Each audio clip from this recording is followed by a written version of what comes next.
What's up, Rockstars? Today I have the pleasure of telling you my top 10 list, my personal top 10 list, in order, top 10 most anticipated Kickstarters of 2021. We've already had a few that probably would have been on this list. However, I'm just now getting to this video, but I can't wait to share with you the top, the cream of the crop that I'm looking forward to that we know of now.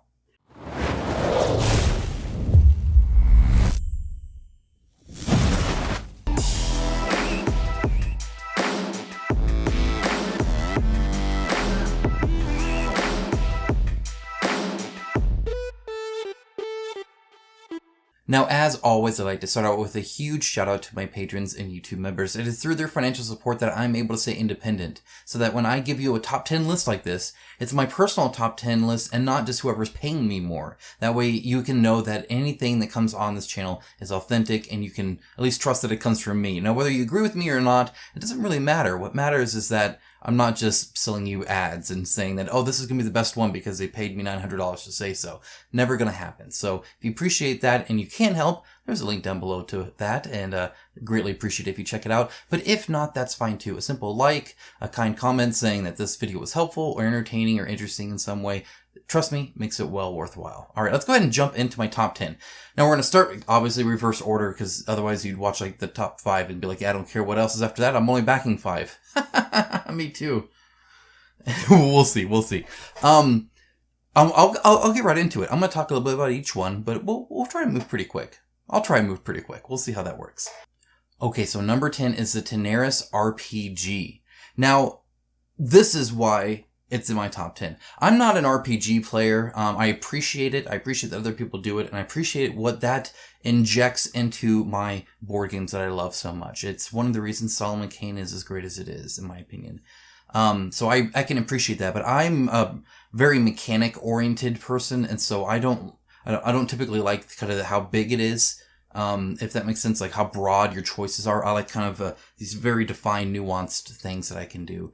And I'm a very visual person too. And so it helps that I have a piece for everything, a piece of art for every little thing, a miniature for every little thing. That really sells me on it. And so I'm more of a board game player because of that. But I respect the RPG. That being said, Tenaris Adventures looks like it's going to be great. Arena the contest was great.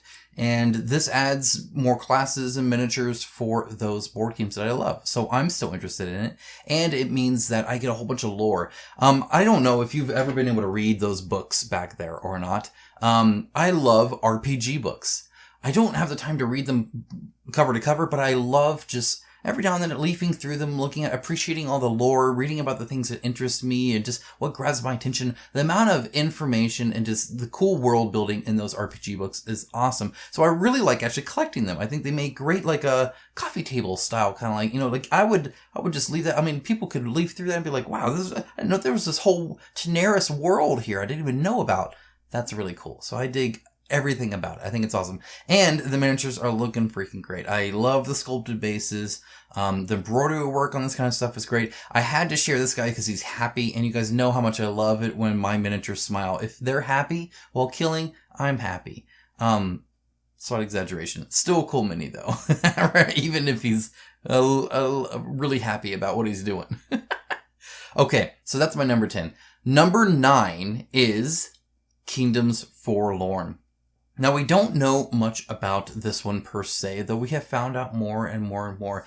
But I love the idea, and I love two things about this. First of all, the idea of the kingdom. So essentially, there's these kingdoms, these kind of like biomes or mini worlds that have been like secluded off, and now finally you can actually go and visit them. It's kind of like if you've played Kingdom Hearts, it's like when the worlds are able to connect and you're able to go in your gummy ship and go from one to the other. Sorry, that was nerdy, but hopefully you get what I'm saying, right? It's like these worlds all existed, but they were cut off from each other. Now they're not. So that you're sending these knights in to explore these.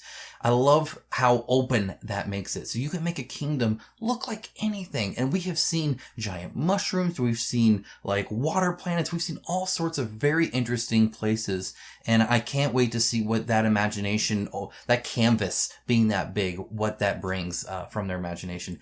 Additionally, the knights, there's like an egghead knight that it feels like it's straight out of Dark Souls. and that kind of like weird campy style of Dark Souls, right? There's some cool looking ones too. There's some weird looking guys. There's everything in between.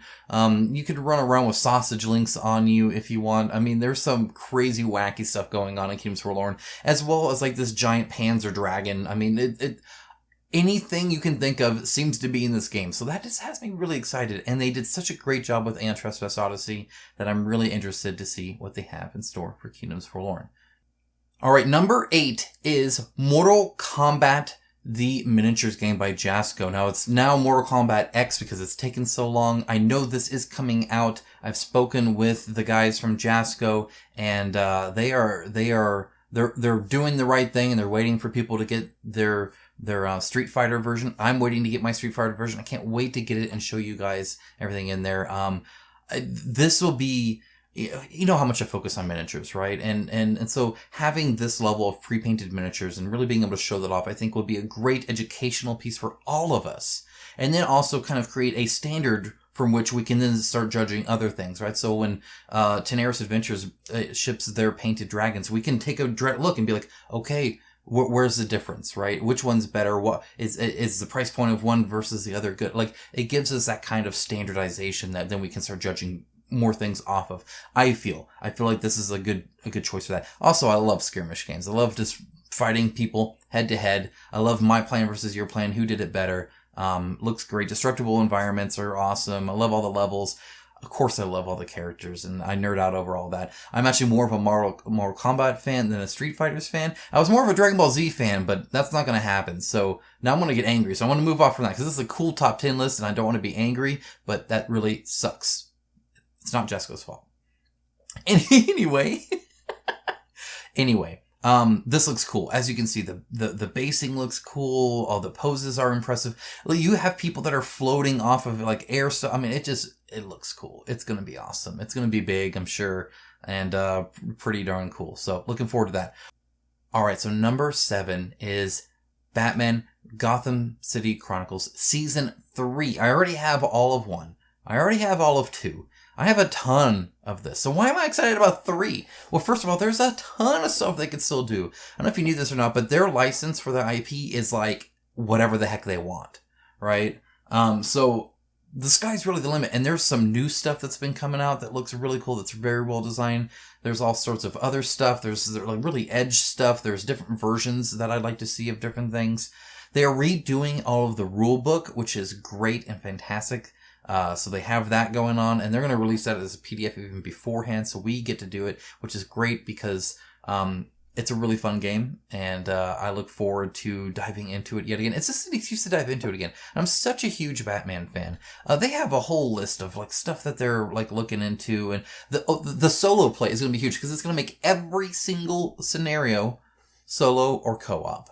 Every single one. Every single one. That is awesome. Yes, please. Because even if people are like, oh, I don't know if I like fighting against you, it's too hard one side or the other, fine, we'll do whole co-op. Everybody will play the same side. That's great. It means I get to play the heroes more often, so I'm down with that too. Yeah, it looks good. I'm excited for it. Just making it solo and co-op for all of Season 1 and all of Season 2 is such a massive amount of content for, I'm sure, actually quite cheap, that I don't know if there's been a better deal on Kickstarter over that. That is huge. Just to be able to do that. I mean, massive. I'm so excited about that. So excited. All right, going on the Monolith train. Number 6 is Mythic Battles Ragnarok. I wanted to share some of these just really, really cool miniatures. I mean, they look awesome. Here's Thor. He's thick. I'm excited. I'm also excited to announce and let you guys know that I will actually be previewing this for you guys. I don't know how many they're doing or how they're doing that, but Monolith traditionally has not done prototypes, but that's changing, and that means that I get to show you this. Now, I was a huge fan of Mythic Battles Pantheon. Sadly, I came in on the 1.5, so it was a little late for me to do too much of like a review or something like that. This is a great excuse for me to be able to do that. It is my second most favorite army builder game when it comes to army building. Just a fantastic stuff. So much content in that. And I am much more of a fan of the Norse than I am of Greek, though I do like Greek too. Egyptian's coming after that. I mean, it's going to be huge, but I'm super excited for this. It looks cool. The miniatures look awesome. The designs I love. Like, I have not seen a miniature I didn't like in this so far. Which, when it comes to a skirmish game like this, an army builder game like this, that's really important, just to have cool options for your army, right? Okay, so that is definitely one I'm looking forward to. Okay, next up at number 5, we have Blood Oak Chapter 1. Now, I'm going to go ahead and skip past this only so-so art to really get towards the meat and potatoes. And of course, that's the miniatures, right? This game looks interesting. These are from the same people who did Tenjin, by the way, which you saw me 3D print. Fantastic miniature. The sculpt designs on these are top tier. If they can pull it off, they're golden. They're golden. I mean, look, she's like stepping on a freaking dead bear and his tongue's like hanging down and everything. Look how big that bear is. Freaking sweet. Look at the design inside of the shield. Obviously, this is incredibly detailed. What scale they're going to do, what miniature design they're going to do, I don't know. All I know is they did a great job on Tenjin for the 3D print. Like, fantastic job. You can scale well down and still get a good print on it. They've shown that. And so if they can take that kind of sensibility and bring it here, I mean, I guess we'll see. I love the scar on the lip. I love all the textures they have. Like look at the freaking lacing there. I don't know. All I know is, going into this, it excites me. Look at this dude. Look at like the pommel there. Just how freaking awesome that is. Like, just everything. The wrapped like kind of wooden guard on his shins. I need those. I bump my shins all the time. Again, the stitching is exquisite. The like kind of roughed texture skin is great. All the hair. It's so good. And it just keeps getting better and better and better. Look at this guy. Now, I have seen a Centaur or two. I'm looking at you, Massive Darkness. And this beats the freaking socks out of all of them. I don't know how many socks Centaur wear. I'm assuming maybe 4. I don't know. Maybe they have like those kind of like ones with the little like plastic kind of part on the bottom so they get good grip. I don't know. All I know is that is a freaking sweet Centaur. I freaking love his armor, love his helmet, love his pose, love his weapon, love the texture. I love that he's freaking stabbing a skull with his blade thingy. Yes, please. I need this in my life. That looks so cool. If that is that cool, and if I could do cool things with the cool dude, that's all I need. That's it. Just give me that. Let me do cool things with this cool guy, and you got yourself a buy. I'll buy it. I'll buy the game for that. I'm a simple man. That's all I want. I want to do cool crap with cool things and have fun doing it. Throw in some dice in there or something, I guess. Oh man, it's really easy to get on my top 10 list, I can tell you that much. Alright, moving on. Alright, we're getting to the big boys now, right? This is now the top half of my top 10. Number 4, Senkokushin 5 Sacrifices. This looks freaking sweet. It's like a boss battler, but like half the stuff you can do is just like talk to people and like antagonize them and stuff. And man, I've told you guys several examples about this. I'm not going to go too into it. You guys know what's going on. I'm going to show you some of the newer stuff just in case you've missed it. Like there's this crazy like moth kind of thing that has a freaking sweet miniature. I mean, why not? Sure. Yeah. Let's fight that. Let's talk to that. I don't know how you talk to that. This is a really cool, like, straw hat run. I just got done playing, Ghost of Tsushima. I know I'm behind. I don't have a lot of time for video games, but I love them anyway. And she's looking freaking cool there. I've seen her 3D printed. She looks great as a 3D print. They're definitely got some good design there. I want to call you, go past her, all the way down. Look at that base. Look at that. Look at the ripples. Ooh! Oh, that looks good. That looks freaking sweet. I dig it. The style of this game just seems so thematic, seems so cool. It's like quasi-anime, and I don't have a lot of anime on my shelf, so it's definitely a art style that I appreciate that I haven't seen a lot of yet. Tomadara comes and fills up half a Calyx shelf, but well, I guess we'll see. But seriously, Senkokushin looks really cool. The mechanics seem neat. The miniatures seem great. They're doing hips plastic. It's going to be an exquisite piece. It's just going to be awesome. It's going to be great.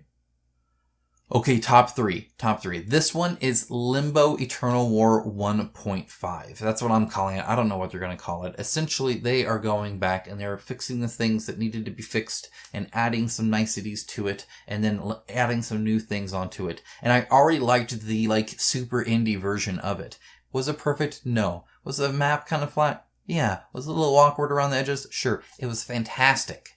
My favorite army builder. It beats Mythic Battles Pantheon. You have to pick a deity, you have to pick your lord, and then your elites, and then your troops, and then your even ability cards and your equipment, and all of it's point based. And so you're trying to figure out off this point, the fact that you can do the equipment, I love it. I love it. And all the different cards, and each card has to be unique, and it's based off of the enemies, the people you get, or synergies with the units that you can have. And then of course there's a different theme stuff you can do. You can do one where you're just controlling other people and manipulating their actions, or you're doing one where the more you get hurt, the stronger you are. There's so much you can do there. Then it has a shared resource system with the fate. It's awesome. I love having to decide, I could do this cool thing, but then I have to give you this, and I know you're going to use it against me. And that kind of debate, I love it. It's great. There's so much going on for Limbo that is great. All it needs is some TLC, and that's what they're doing here. They're changing up their rule book and kind of making that better. They're changing up the map. They're adding all this wonderful art. There's Gluttony. You guys know I painted Gluttony.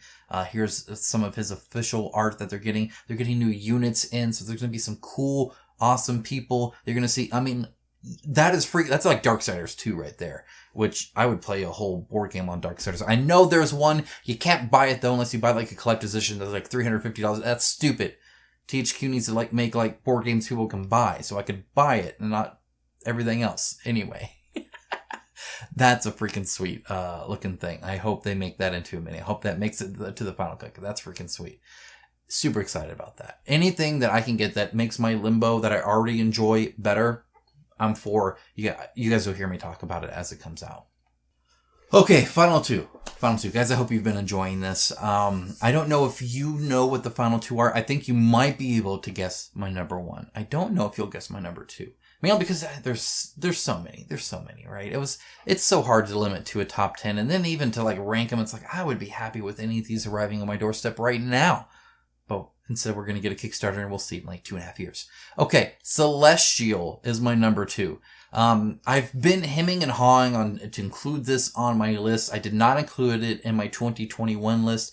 I've since kind of regretted that. I wish I had mentioned it and it just said, I don't know. They've gone fairly radio silent on this, and that makes me think that it's either hit a snag or back on the back burner, or they're redoing some stuff, or who knows. That being said, when I thought about it more as I was discussing this, people mentioned it, I thought well, maybe they're just not wanting to discuss too much about the next one up, right? Because I love knowing about stuff that's coming up, and you guys do too, because you know what to save up for. It can also be kind of negative if we always want these games to be developed and made for 5 years, but not mentioned until it's ready to launch, right? So it's because don't mention it too early. Why are you working on another game? Work on this game. So it's not going to be their next Kickstarter. I think that's probably going to be Deep Madness season 3. I don't know what they're doing. Round 3. But I hope Celestial does sneak in 2021. I have been so looking forward to this. It has the craziest designs I've ever seen. Look at that dude. Look, this dude, I have him. He is amazing. Look at that. Who designs that? It is the craziest stuff ever. I could essentially describe the world as a sci-fi mythological Chinese Game of Thrones. The story that I've read, I've talked to them about a little bit, is just mind-bogglingly cool. It's such a cool scenario. It's just a cool setup and design. There's factions and inner bickering and fighting and political power and, all this kind of stuff. And then there's some kind of magical kind of stuff there too. And it is cool. And that's a freaking sweet design. How it's played excites me too. So essentially you have your lord units. You have your HQs, right? Your master units. And then you have these little guys that are just kind of your main troops. troops. Think of it kind of like an RTS, like a Warcraft or a Starcraft or something like that, where you have like your hero unit walking around, and then you have all your like the Zerglings, right? You have all your like mini guys, and they're really commanding them to do things and stuff like that. But otherwise, it's pretty much just a skirmish game. And again, love skirmish games. I love RTSs. I would love to find a game like that you have like your hero units, and then you have all your like trash, right? That you're doing that. That's not a MOBA. No, everybody does MOBA board game. I want an RTS board game. Let's get this. That sounds awesome. Then give me some base building and I'm good to go. But no, seriously, it looks great. Super excited about it. Hope it comes out. Okay, so my number one, if you've been watching my videos recently, you should know about this. If you haven't, surprise, surprise, this is now my number one. It shot way up there when I saw it. This is Harakiri Blades of Honor. Here's some of the heroes you can play. The sculpt design's cool. The art's cool. The idea's cool. I've talked to the developer. I have not shared that with you, but got some cool information. Synergic Games is going all out on this. It seems cool. They got their heads like screwed on straight, it seems, when it comes to game design and what's important. And it's going to look great. It's going to be awesome. Only thing they need to do in this one is finish sculpting his base, because if I get 3 sculpted bases and a rock on a flat base, I'm going to be upset. But seriously, it looks good. It looks good. I mean, look at this freaking Oni that you're fighting. That's a freaking sweet Oni. Oh man, it looks good. It looks cool. The styles just oozes. You know how much I love a cool theme. I don't actually have a ton of kind of Asian themed games like this. I don't. I have Rising Sun that I don't play because I don't like how the mandates work. I have Forbidden Fortress, Shadows of Brimstone Forbidden Fortress, which I don't like the fact that they have so many mechanics in there. They actually have mechanics for the physics in there, where like if you bounce like a TNT or a grenade off and it hits the wall and it bounces this way, no, that's dumb, right? So there's like all that kind of stuff too. So I've wanted it. I've wanted this. I need something like this in my life, and hopefully they can deliver something that actually stays on my shelf that I want to play. That's what I'm looking forward to. So that's my number one. Looking forward to it. I'll share more about it later. What's your top 10? Again, I say this every time I do a list. I know that these top 10 lists it's popular to do a top 10 list. It's important to do a list. Even if you don't share it, though, I do encourage you to share it. I'd love to see what you guys are interested in. It definitely can help drive what I cover and what I'm looking at. And you could even introduce me to something that's like, wow, that's your number one. I mean, I'll Google it and check it. Oh, wow, that looks awesome. It's now my number 3, or no, maybe it's my number 1. I don't know. What's great about a list is if you make something like this, like here's my top 10 list coming out Kickstarter 2021, right? Now, when a Kickstarter comes out asking for money, you're like, ooh, that looks good. And you get that little FOMO, and you get that little bit. You're like, okay, well, if I'm only limiting myself to this 10 or this 5 or this 7, then you can really just like look at that. Like, okay, what am I giving up then? And if you're not giving up any of those, well, then I guess you're not getting that game. Now, that sounds kind of sad, but at the end of the day, we can only play so much too. Even I can. I run a freaking channel on this stuff. So you can imagine what you guys are when it comes to limits. Seriously though,